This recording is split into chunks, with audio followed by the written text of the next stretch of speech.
Okay, so in tonight's tutorial, yes, it is tonight, working a little bit late, we're going to be creating a small interior.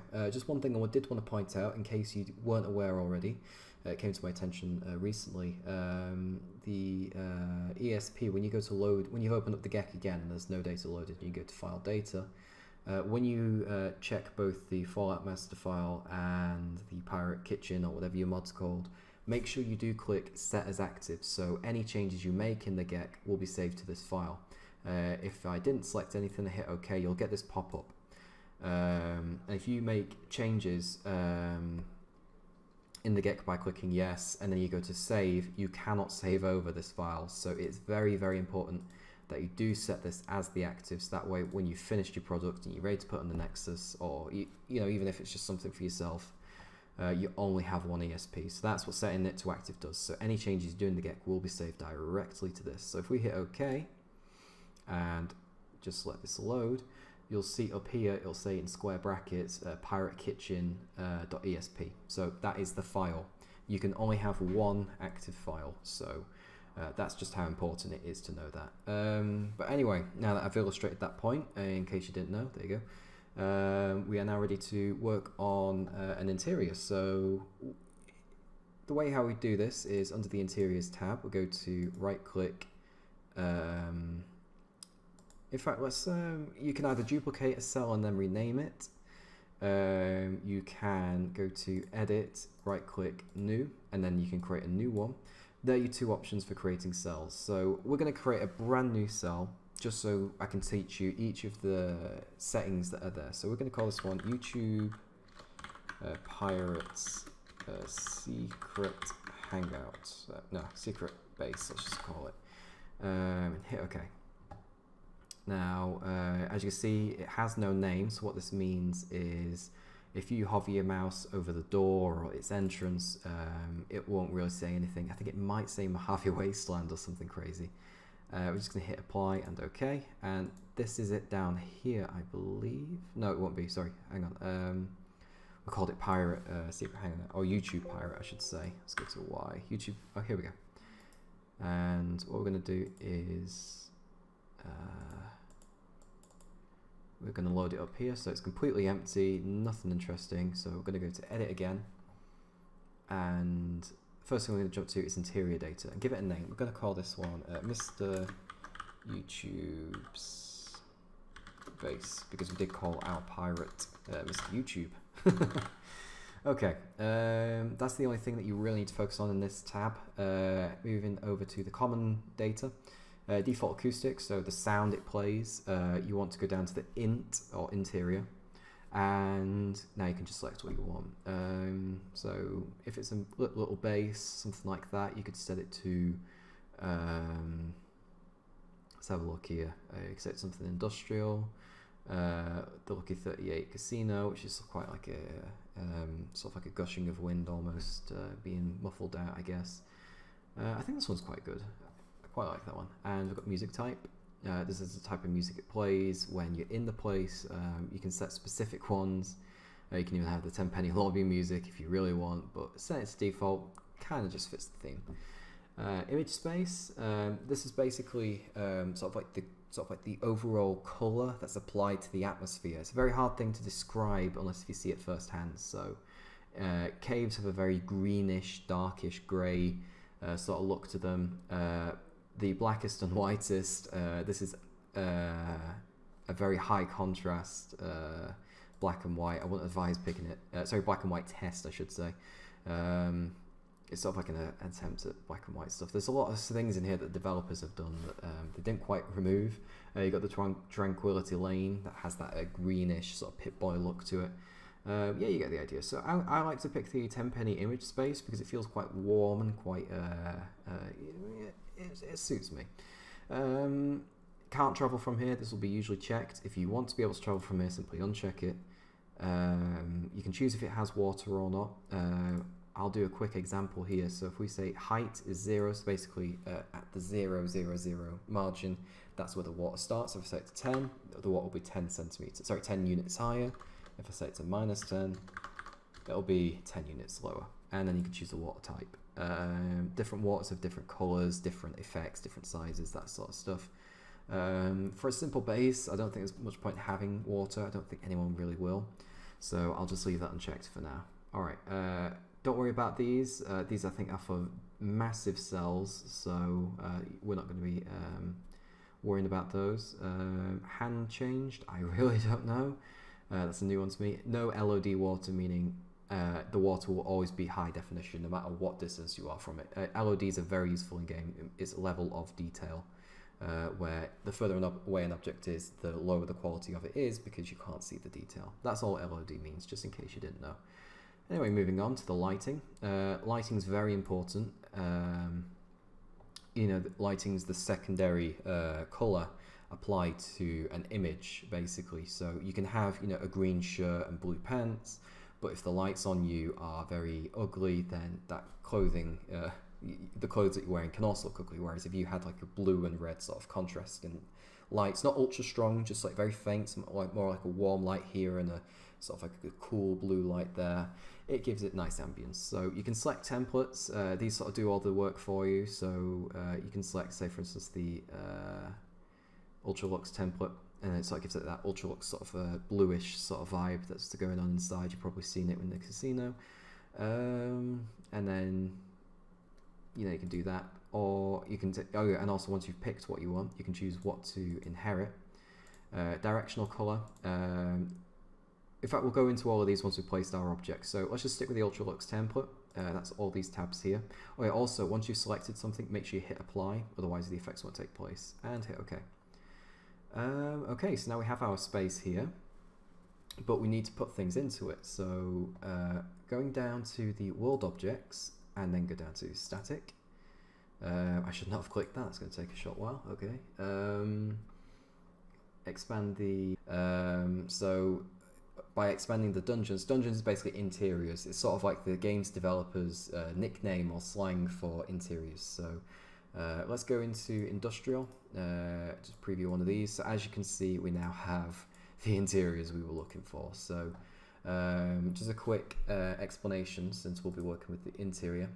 Expand one of these and you will get the different sort of, what's the right word for it now, the different shapes. So by clicking on rooms, you're going to see all the interior stuff. So room big, corner in, 0, 1 will basically be a big corner that curves inwards. So you can sort of just more or less get a grasp of what it is basically by looking at the abbreviations they've used. So interior, room, big, middle, 0, 1, so this is probably going to be a big middle. Just disable the ground here, this little checkbox here, that way you can just see the object on its own. And you can see there's the ceiling, there's the floor. These two things are usually attached in one object, let's just say. I'm going to stay away from the big stuff just to create a small room since it's a small base, so I'm really only going to be using these ones here. Obviously if you want to use something else, then you can just pretty much you know, pick, say for instance the office one, you know, expand it, then go down to where would it be now, halls, small. So this is small halls. It's slightly different in each one, but it's relatively straightforward. So I'm going to go to room, and I'm going to start dragging in the corner. Okay, so it's quite a ugly looking corner. Then we've got the exit, I believe. I think it's a corner exit. Yeah, so it's a corner exit. I think we'll have the door there. This is very just rough at the moment.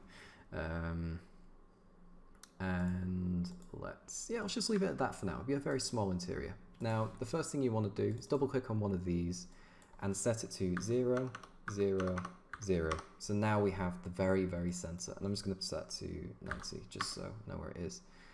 And I'm going to delete this one real quick. And simply by double clicking on this down here, it'll take you, it'll take you to this piece. Now the reason why I want to set it to 0, 0, 0 is just because it's easier to find. So if you ever get lost, obviously you can double click them, but still it's just cleaner to have everything constrained to 0, 0, 0, especially when we've got lots of different things that we want to, you know, snap to grid. Now, working with rooms, there is a really easy trick. So if I drag in, just to illustrate my point, a corner inwards and try to move this, you'll notice that it kind of intersects. It's very difficult to kind of line up and rotate. So what we're going to do is right click and go to Render Window Properties and go to Movement. Now over here we have Reference Movement. This is a pretty important sort of setup here. So we want to make sure Snap to Grid is enabled, and we'll type in 256. Now what this means is it will snap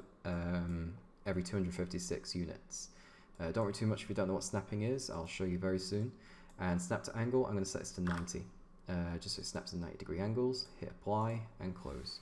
Alright, so now you can probably see it's snapping to 90-degree angles. This here I am going to have to set manually back to 0 because it's obviously snapping to 90 degrees. And now I can just move it and rotate it. And there we go. Much easier rather than trying to move it around and having to get dead close to it and stuff like that. And I'm just going to press Control C, Control Shift V, and drag that there, rotate it, repeat that process, drag here, rotate it. Okay, brilliant. You might be asking yourself, how do you disable it without having to go into the render windows all the time? Simply, I think in the previous episode I covered, this is snap to angle. Simply by unclicking it, it'll be smooth again. And then this one here is snap to grid, so by unchecking it, it's smooth again. So if if you're placing small assets like chairs and whatnot, you can uncheck those just to make it easier. So I'm going to save that real quick. And we have our basic interior.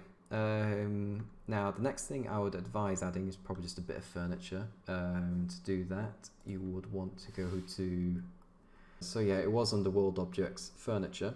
If we go to, let's have a think now. So we've got the clutter. I'm presuming these are just, oops, don't know what I just clicked then.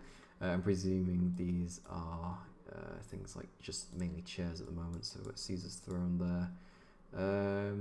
And then beds do count as, well, they have the little chair icon, but don't be fooled. Obviously you can sleep on these. I'm just going to disable that just so I can smoothly move it. Press F and rotate. Okay, so I mean, this isn't really a cool base, just a very boring one, just for the tutorial's sake. Got the bed, let's add, what chair is this? Oh no, that's different. Obviously there's different tabs, so let's go to Dungeons, DLC Pit, Furniture. Okay, I mean, we've got loads of things in here. Let's just add the basic chair, just so, it's quicker for the tutorial. Let's move this here. Rotate it a bit. Okay, so this is a very boring house, but just so you get an idea. Okay, so the next thing you're probably going to want to add are lights. So under the world objects we have light, and simply by clicking on this you'll get a bunch of them. Now we're going to create our own lights just to show you how the lights work.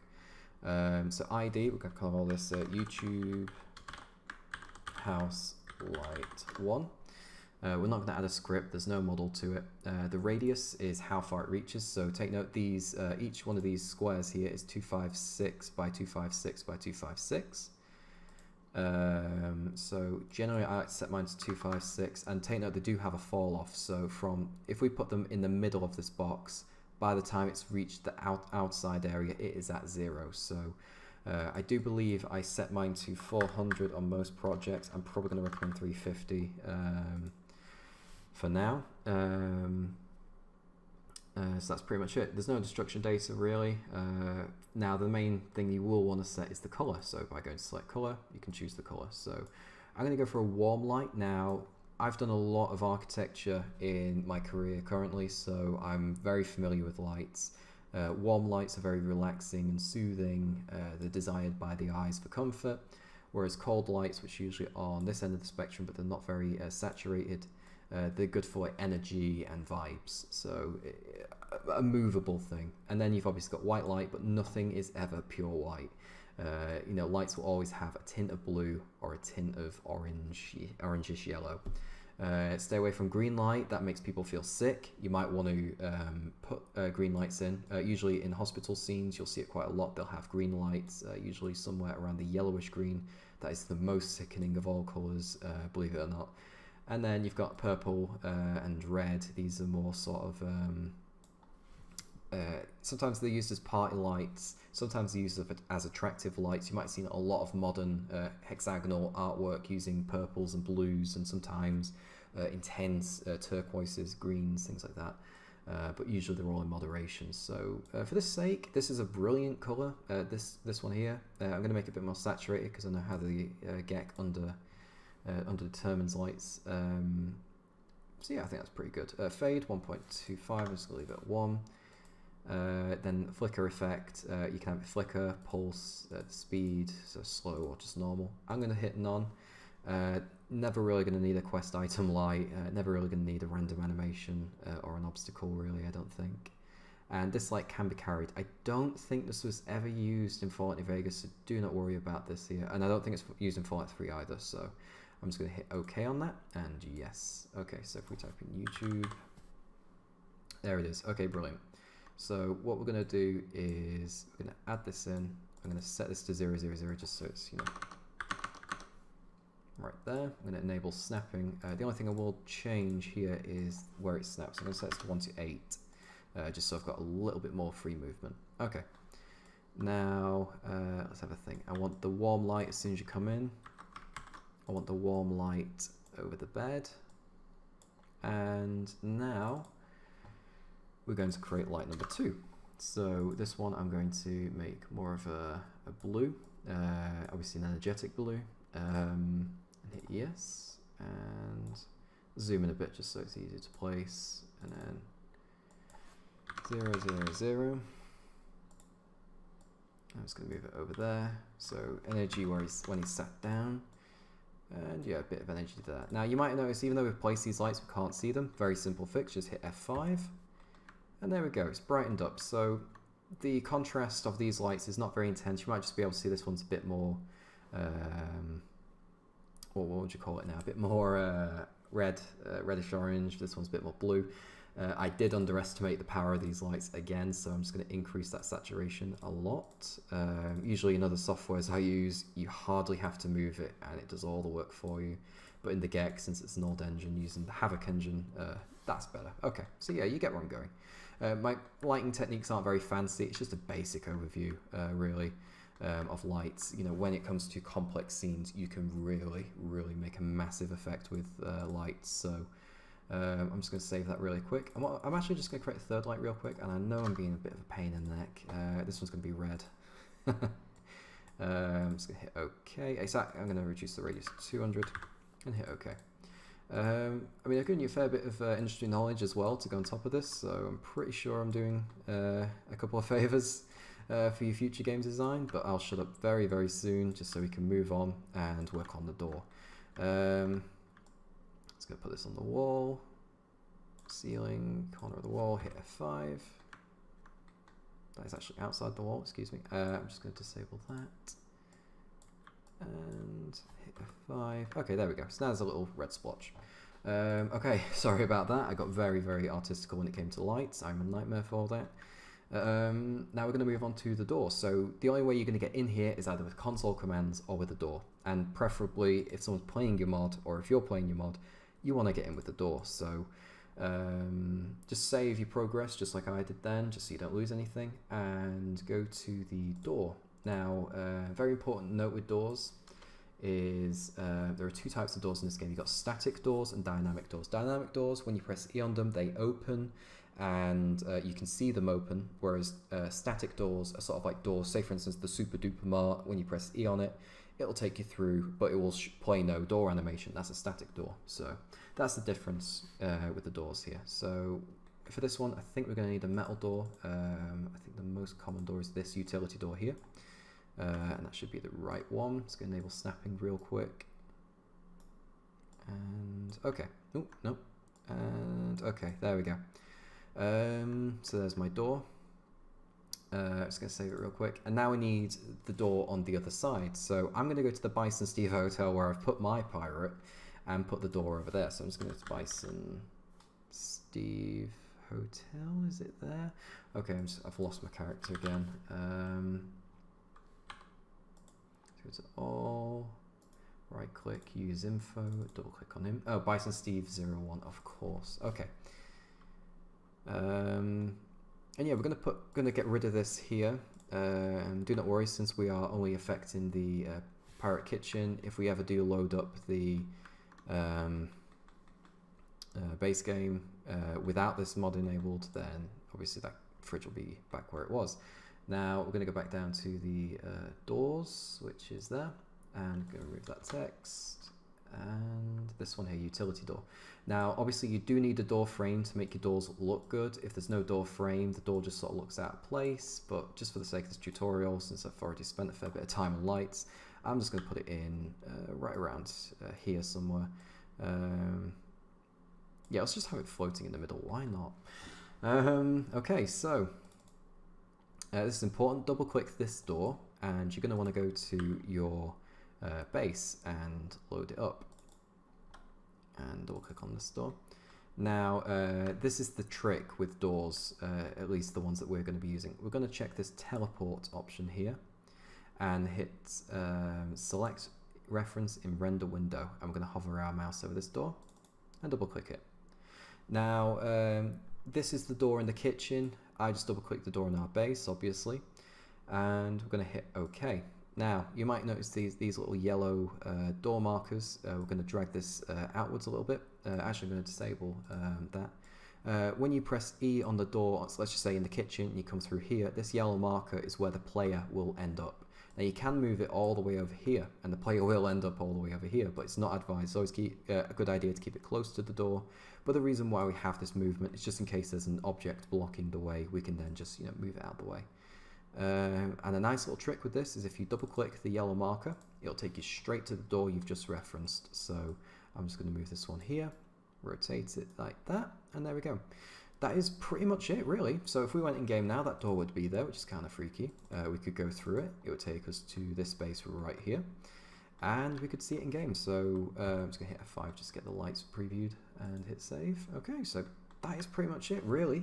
You can add your furniture. I've shown you a few neat little tricks with furniture and lights, for the movements and obviously for the colors. You can play around with the colors to get a different theme. If you're going for more of a Raider theme, you want to see more red, more sort of dark splotches, so less lights, less intense lights. Or if you're going for more of a sci-fi theme, then you want more blue. You might want some white lights here and there, and you want to reserve the yellow lights for things like I don't know, maybe the odd lantern or the odd piece of technology, for instance. I mean, there's loads of color themes. You go online, type in lighting color schemes for, let's just say, sci-fi movies or horror movies or whatever. You can find it all there. So I'm not going to ramble any more on lights. They're a big thing to me, but obviously to others, not really. So I'll leave it there. So if you thought this was a good tutorial, leave a like. If you have any comments, just leave a comment. And yeah, that's pretty much it. So I'll see you in the next one.